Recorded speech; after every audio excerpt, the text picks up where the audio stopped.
please accept my gratitude to all of you, our partners who help us being what we are in this moment. Thank you for giving us the privilege of being your partners. Going further, let me present to you my colleagues, which for the entire day will delight you with news, trends, innovation, products, etc. All of this, what is related to cabling. And first, Mr. Roger Keller, which is General Manager of Europe and Latin America. Second, Giuseppe Falco, consultant for public networks. Public networks covers FTTx, whatever, and residential. Third, Mr. Matthias Gerber, market manager, but I would say the guru of the private networks LAN business. Yes. And fourth, not least, of course, Mr. Alexander Petrov, the regional manager of Southeastern Europe.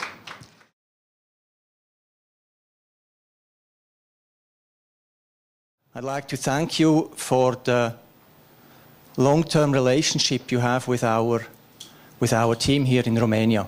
I would like to thank you for your loyalty to R&M you have shown during the last years. And I would also like to thank you, of course, for all the business you have brought to us each year, which you're doing with R&M products throughout the year. As you will see later on, the Romanian business is very important to us, and we are very well aware of what you're doing here. And from this point of view, we really appreciate your contribution to our success, to the success of R&M. So please accept my sincere gratitude, and please accept my sincere appreciation of all what you do for R&M. Today, we act as a truly global company all over the world, having more than 900 people in our company. You certainly know us as a provider of copper connectivity at high quality standards. This is what we are well known for. What probably not everybody knows is that we have as well excellent solutions in fiber optics. In between, more than 50% of our shipments globally are based on fiber optic products, and we invest every year a lot of time and money into our research and development to come up with innovative products on and continuously. But one thing has not changed throughout the entire period. The company is still owned by the family, the Reichles. It's a fully private company, which gives us a lot of financial stability and financial power to go for our long-term ambitious growth plans we have in our company.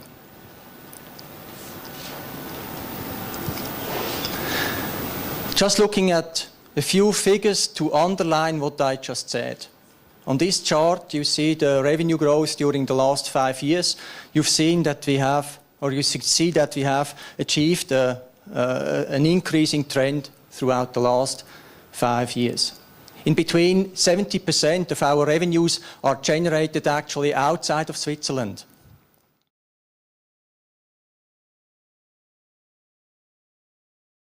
We have key trends. These are actually a playground of digitalizations, and we have different trends.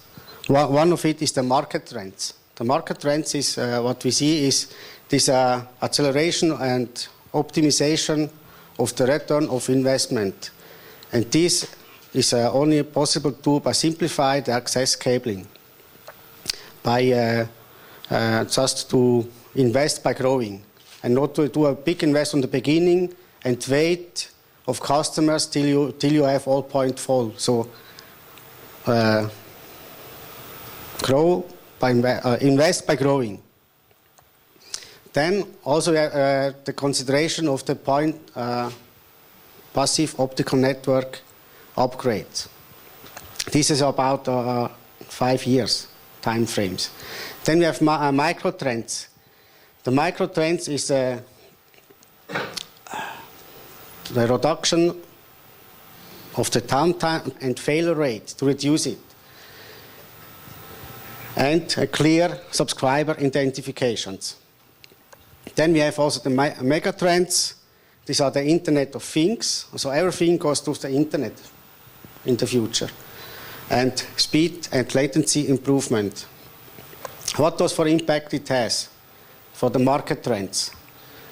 Increase the using of pre-terminated cables. This is a key factor to reduce the labor costs. So you are much faster and minimized installation mistakes. It's really a very important issue. Then use field termination, especially to not have all the complexity with the splice machines. Not everybody needs the splice machines. So if you have a lot to do, a lot of mass rollouts, you don't need, with a field connector, you're much faster. And then increase the density and the space-saving solutions for future, so you can use the space for future applications. Then we have the impact of the micro trends. What does it mean? Micro trends is downtime and failure rate. Installer training is very important. If the installer do it right and properly and on the beginning, you have a really long time infrastructure and without any failure rate. They give you the guarantee. And use of intelligent connectivity. It means monitoring end-to-end connections and clearly identify the connection point at the end point. So you have to clearly identify which point is to which customers. And we have the mega trends, the Internet of Things. This is the Internet becomes intelligent. Automated documentations and assessment management by low-cost and power-consuming sensors help you. And from now on, the mobile devices and all devices and the mobiles will increase from 7 million to 500 billions. So the fiber optic becomes really crucial for the fibers in the antenna. And the machine-to-machine communications among shortens latency.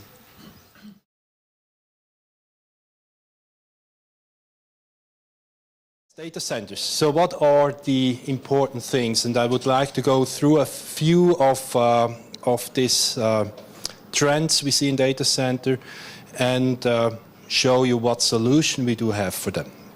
So first we would like to talk about density, space, manageability of solutions, and basically we talk about net scale for those who already saw it. So ultra high density. What are reasons for having more density in data centers? And one of it is basically bandwidth. It's no-brainer, bandwidth going up all the time, and actually the easiest way how you can increase bandwidth is to have channels in parallel. This is what we see all the time. So more and more channels are parallel. That means more connections has to be managed. Flat networks.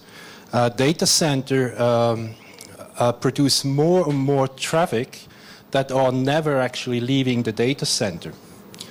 So client to server is the north-south traffic is actually becoming smaller and smaller in respect to the east-west traffic, meaning talks from one server to the other within the data center. In order to accommodate that, data center structures are changing. So the system, the servers, they are more and more interconnected with each other with just one hop, with just one switch in between. And we don't have that many hierarchical structures in data center anymore. That means we are replacing a tree structure with a mesh. And the mesh means we have more connections. Here as well, we have more ports that have to be managed in the same space. Converged networks. In the older days, every server had a SAN attached by itself. Nowadays, the SAN is in the network, is in a converged network, meaning the more lines in the IP network as well. And finally, we have a trend to edge data centers.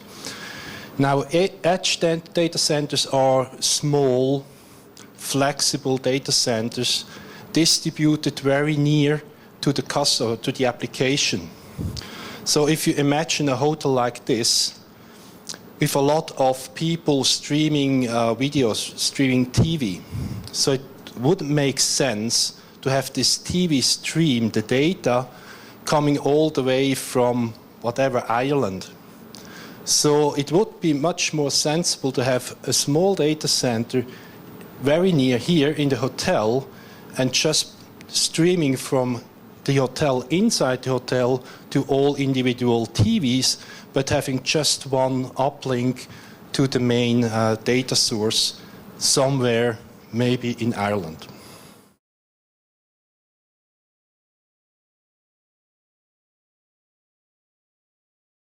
I would like to go in two big groups here. So on the one side, I would like to give us an update on what's going on the RJ45 side, or let's say the twisted pair side. And on the other side, I would like to give you some, this is more product related. And on the other side, I would like to give you some new ideas on in technologies. So first thing, the most exciting one is, as always, European standardization or European regulation even. So what we will see very soon in Europe is going into effect a new regulation called the Construction Product Regulation. So mind, this is not a standard. This is a regulation, so it's a law.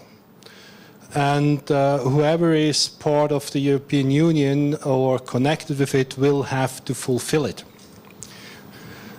So what is construction product regulation? Basically, this is an effort of the European Union to harmonize the fire protection test and classification of building products.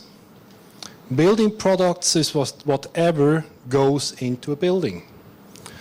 And over time, it actually has become clear that cables will also be part of the building, but not all things. So whatever is fixed, installed to the building is part of the regulation.